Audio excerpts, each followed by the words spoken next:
Hi everyone, welcome to Asami Rat Care. So today's video is going to be about socialising rats, and in particular this is looking at nervous rats because I happen to have a nervous little lad who is going to work with us on this video, hopefully.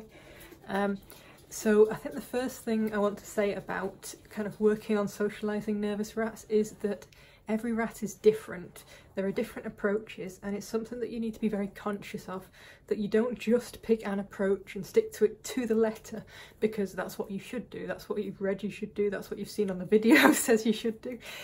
It's very much all about trying to adapt to the rats.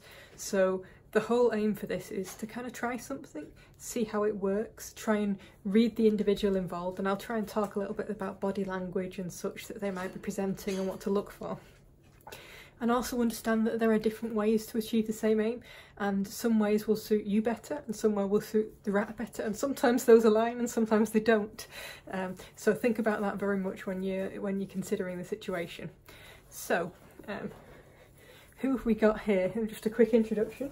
So this little chap here is a rather shy lad called Burko. Burko has come to stay with me. He's recently been castrated actually, and I'll talk a little bit about why in a while. But he's come to live with me, to live with what we term our awkward group, which are the rats that don't really quite get on that well with other rats. They're all girls at the moment. Burko is going to be added, in part because I actually think he'll help the group once he gets a little bit more settled and stops hiding behind the water bottles. Burko, yes, you. Come on, show off to the camera.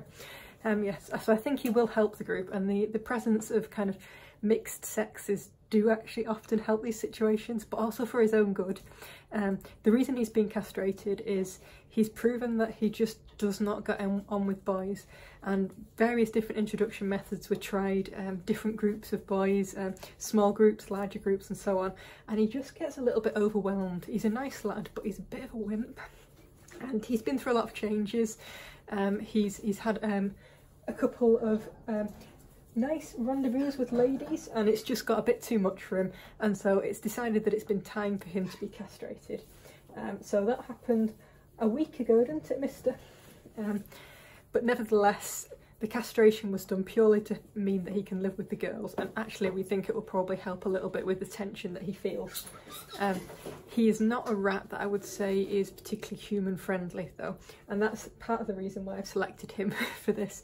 He's very interested in people, as you can see, and this is actually something that becomes quite important when you're assessing a rat, and actually this video is going to focus very much on assessing a rat, those first steps, because there's actually a lot to socialising a rat, and I want to do lots of short videos on this. But yes, so the fact that he's straight away interested in me is a really good sign. It means that he actually wants to be friends in some way. He just doesn't understand what that involves and what I can offer him as a person. He just knows he's a bit bored and he's a bit lonely, and there's something there that's a bit more interesting for him to get involved in. So yeah, so his relationship with humans, and it's something that when you're taking on a new rat you should have a chat with the previous owner. So it might have come from a rescue, it might have come from an owner that he's got too much for, or there are issues, or it might have come from like an adoption centre or something. Find out what you can. Take it with a pinch of salt, because particularly when you're talking about with people that aren't particularly experienced with rats, they may have read the rat wrong, but it helps to get a bit of a history. So like I know with him, he moved homes when he was a young adult male, which is always quite challenging. He started off with a short intro, which was going quite well, and then rats were added more rapidly than apparently he wanted, and that got a bit too much for him. He comes from a place where he wasn't handled heavily originally, and he went to live with Lisa and her boys, and it just didn't work. He found the boys too much. He's now sporting a fetching torn ear, which you might see in the video, or when I kind of get him out at some point. And that was from the intro, but it's all healed. But nevertheless, various different approaches have just not proven good for him with books, which is why we decided to have him castrated and give him some lady friends. Yes. So that's kind of the initial history that I've got on him. And I have met him before, but I haven't spent a lot of time with him. So first thing to do with assessment is you get the rat, get them home and get them into a nice safe space. So this cage, he's been in it now for about a week. I have been doing a little bit of work with him, but it's not been the right time to do a video because I've got litters around, but the litters are settling down now. But yes, so Burko has been in this cage, and it's not a big cage. You'll notice straight away it's not an appropriate permanent housing for a rat. But because I'm trying to work with him to socialise him to build that bond, I don't want him in a big cage because a big cage gives him lots of places to hide and avoid that contact. So this is fairly small. The other thing that you'll notice with this straight away is he's got very little places to hide. So that's a perfectly open tube there that he can't hide in. He's got an open hammock over there. He chooses to sleep underneath it because he's a bit of a coward and that's his hiding space. But even then, there's nowhere to hide in here. Everything's open. He has to kind of confront the world, and you can see straight away that he's very reactive. He'll hear something that spooks him and he'll dart off and run away, but he's also very interested. So every time you're around a rat like this, you're kind of trying to get feedback. So straight away, just from his behaviour, I can tell that, like I was saying before, he wants to be friends, but he's very scared, and that is quite normal. So giving him this space and letting him have that time to settle in so he starts to associate it with home is quite important. And I would say you probably want to give a typical kind of nervous rat 24-48 hours just to kind of settle in and feel better. It's never gonna, I don't want to leave him so long that he feels perfectly at ease, because I feel that I want to start making friends before I introduce him to other rats. And I think his castration will probably also help, because it will take away a little bit of the pressure. So castration obviously only applies in books, but testosterone counts for a lot in books. It fills them full of the need to be kind of in charge, to be high ranking, so that they can get the best mates, and that is the main driver in a lot of books. So when you take that away by castration, as much as we've done the castration so he can live with girls, it should also help him to a degree. Your only problem comes in some cases when a rat really lacks kind of all self-confidence. It can take that away a bit as well. So it's quite a balancing act. But something you can feel in him anytime you touch him is the tension in his body. It's really quite, it's just apparent. He's constantly tense. His muscles are always up. Even when he's been out for some time, sat on my knee, or when he's eating in the cage, he's tense. And you can see that and how he's acting. If I just make a sound, suddenly he's alert, he's there, he's like, what's going on? I'm not sure, I'm a bit kind of uncertain about this situation. So basically he's living his life at the moment wired, and you'll find that with various nervous rats. He very rarely relaxes. If I'm in the rat room, he's interested in what I'm doing. He might go and sit in his little nest corner, but he's always up every time I move or do something interesting or make a noise. He's straight up there and quite nervous. So this is all kind of giving me information, that kind of behaviour. So another thing you can do, I will say not all nervous rats are not aggressive, so fear can cause them to do a number of things with rats. And you can see here, now bear in mind I have spent a little bit of time with him, but this is how I would approach a strange rat. So at the moment I'm just kind of letting him know that I'm here. I might do a little bit of noises if he's not paying me any attention, trying to get him interested in me, but not being threatening. And what I would be doing more if I wasn't talking to the video is very much looking at him. What I'm looking out for, not only the kind of nervous flight behaviour that he's showing at the moment, but I'm also looking out for if he's starting to get fluffy. So fluffy would be his coat kind of standing up on end. Now, I know Burko quite well now. It's only been a week, but I've spent like each evening just kind of being around him, observing him and so on. So I know that he's unlikely to fluff up, which is partly why I can do this video to the camera. If it was a new rat, I would be putting all my attention on them. So you can see straight away he's interested. You can smell some of my dinner on me, so he's had a little bit of a nibble. And we have a little bit of arrangement, which we've worked out, haven't we, Burko? Let's go and get it. Where one of the really useful things you can do with a new rat and a nervous rat as part of your assessment, try a few different little bits of food, see whether they'll take them from you. Burko really likes banana chips, as you can see. So that's quite a good test, because it says, are they trusting of humans enough to take something off them, to take some food and try different things? I would say something like banana chips quite handy, because it's big enough that you can hold it far enough that they're not going to take your fingers off if they're not used to it. Something I also do once I'm getting a little bit closer to them, so he's got his food now, he's a little bit distracted, you can see him under his safe place here in the hammock. I'm just kind of approaching to see what he thinks of me whilst he's eating, and we'll just pop in a quick stroke. He's not really sure. He's like, are you trying to get me out? He's quite a hand-shy rat. Come on, Berko, what's this? What's this? Yes. So straight away, we've worked out a little bit of his motivation, which is banana chips. This helps. This is part of the assessment process. If you can work out something that they like, that they really like, it'll make your whole job a hell of a lot easier. What you can find in some situations is that, it's just me, some rats will be so scared they will not take food off you, they will not approach you. I'm a little bit spoilt here in that Berko is interested, he can be motivated, he's relaxed enough that he will take food off me. So it's a definite kind of good start. And he's also accepting enough, or can be bribed by food enough, that I can literally stroke him, which in some rats I would not have got near. They'd have been pinging off the walls like mad. And in that situation, you have to think about things in a different way. So we've proven and established here that Berko has motivation factors, which is food. We've also seen that he's interested.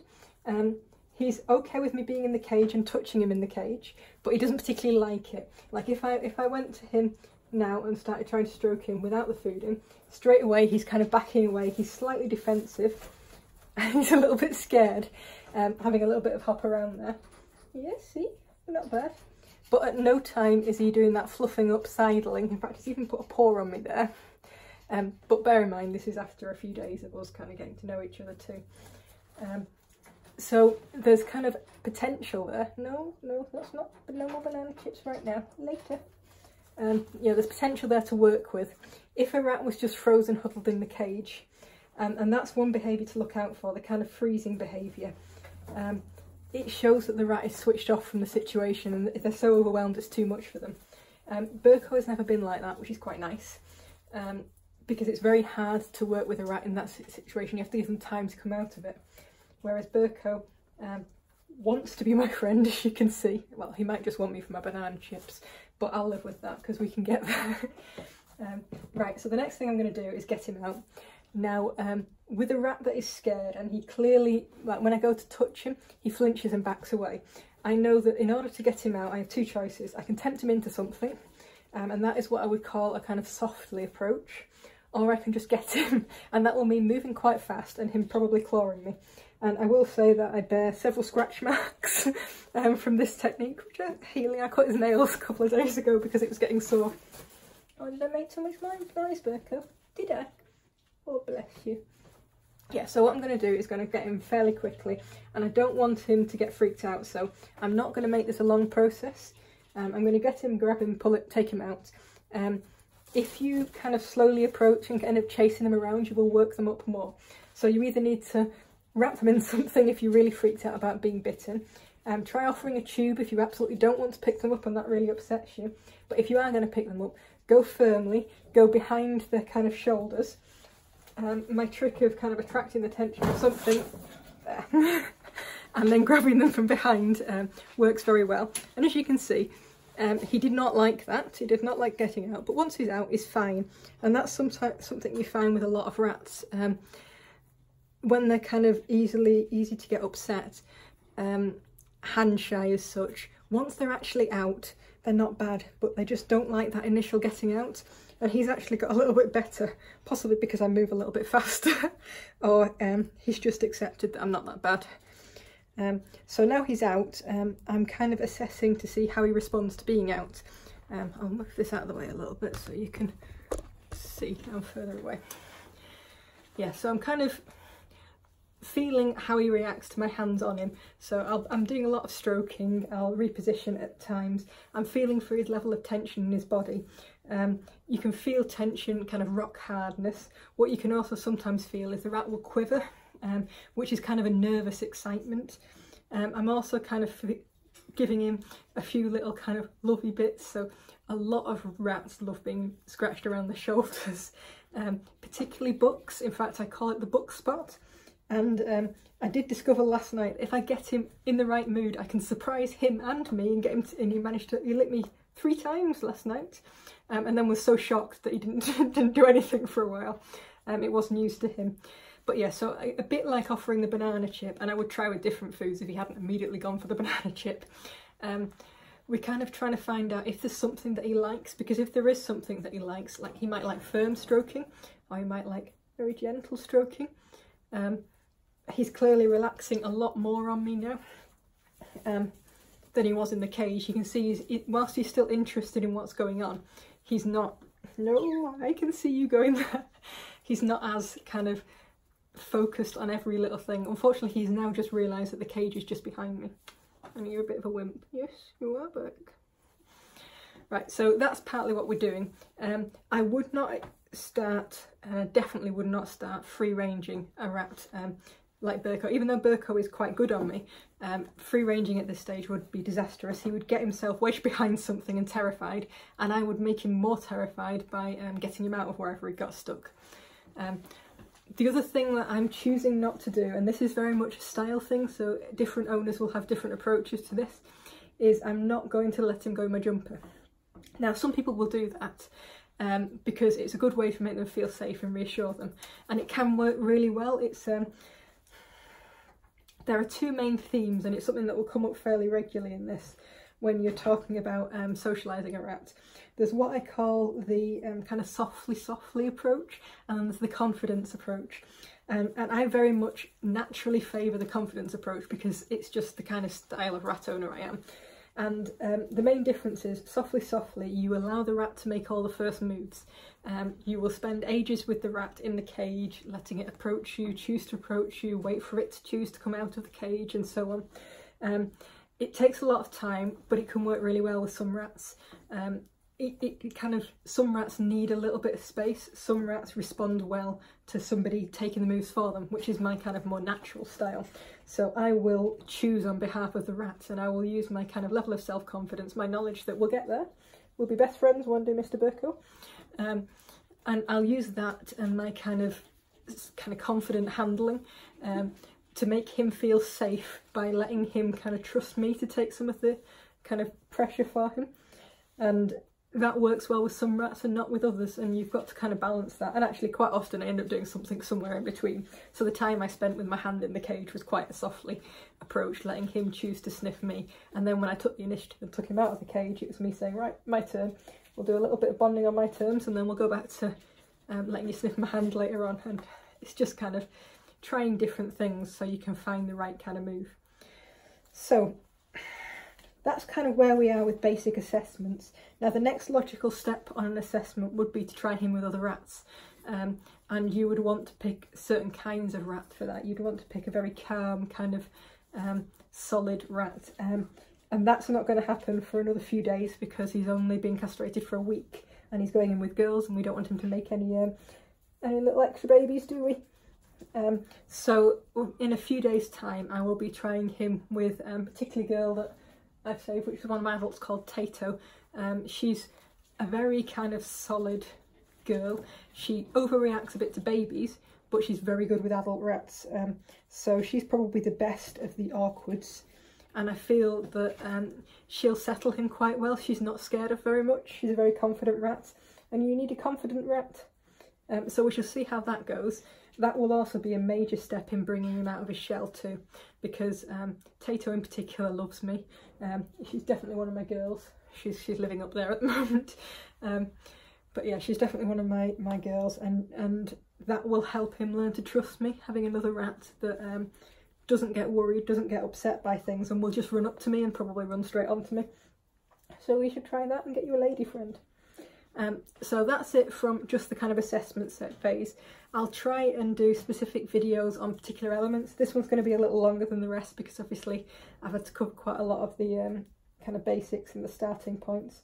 But hopefully we'll have a good time, and Burko here will end up feeling a lot more settled and at home, even though you would think looking at him here that, oh, he's got no problems, he's a big soft squishy boy, but actually no, he's sat here, I can feel the tension in his body.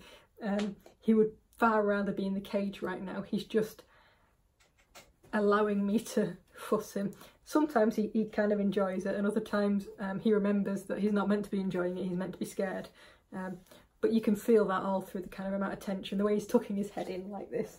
That's save me from the world. And then his energy, when it is kind of looking out this direction. So he's not looking to engage with me as much, he's looking to think that I'm probably a little safer than the rest of the really scary rat room. Yes, it is scary, it's filled with girls. But yes, so over and out from me and Burko, and see you soon.